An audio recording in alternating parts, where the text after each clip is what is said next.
Yohana sura ya 6 mstari wa 44 hadi 45 inasema, hakuna mtu awezaye kuja kwangu. Yesu Kristo anasema hakuna mtu awezaye kuja kwangu asipovutwa na Baba aliyenipeleka, nami nitamfufua siku ya mwisho. Anasema Yesu ananukuu kile ambacho kimeandikwa na manabii katika maandiko. Amesema mstari wa 45, imeandikwa katika manabii, na wote watakuwa wamefundishwa na Mungu. Basi kila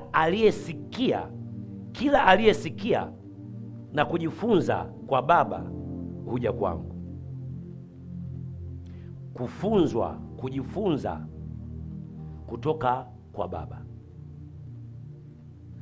Roho wa Mungu kupitia manabii katika Agano la Kale walitabiri na manabii wakaandika, wakasema Baba mwenyewe, Mungu mwenyewe atawafundisha watu wake.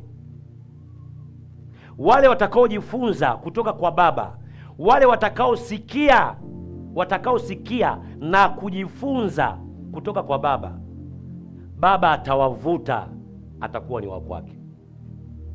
Kwa hiyo anaposema hakuna anaweza kuja kwangu isipokuwa Baba amewavuta, kinachowavuta ni kile ambacho unachokisikia kutoka kwa Mungu. Yale maarifa ya Mungu, ile kweli ya Yesu Kristo inapofunuliwa, ile neema ya Mungu inapofunuliwa, unapokuwa unaisikia na kujifunza, unapokuwa unaikubali, ile neema ndio inakuvuta kwa Yesu Kristo, inakuvuta kwa Mungu. Tutaangalia mambo matatu kwa habari ya sikio. Andika mambo matatu kwa habari ya nini? Ya sikio. Jambo la kwanza, sauti ya Mungu humvuta mtu karibu na Mungu. Sauti pekee inayomvuta mtu karibu na Mungu ni sauti ya Mungu. Yesu anazungumza, andika kitabu cha Yohana sura ya 10, Yohana sura ya 10 mstari wa 27. Yesu anasema, kondoo wangu waisikia sauti yangu, nami nawajua, nao wanifuata.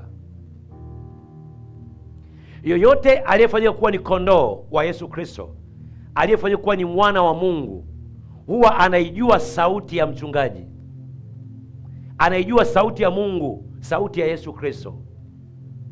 Kinachomvuta mtu karibu na Mungu ni sauti ya Mungu. Tuko sawa sawa?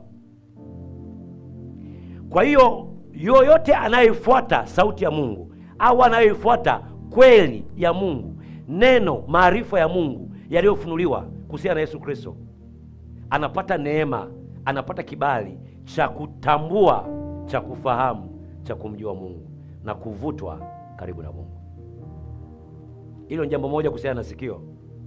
Jambo la pili, sauti ya shetani au udanganyifu humuondoa mtu mbali na uwepo wa Mungu, humsogeza karibu na shetani. Sauti ya shetani au sauti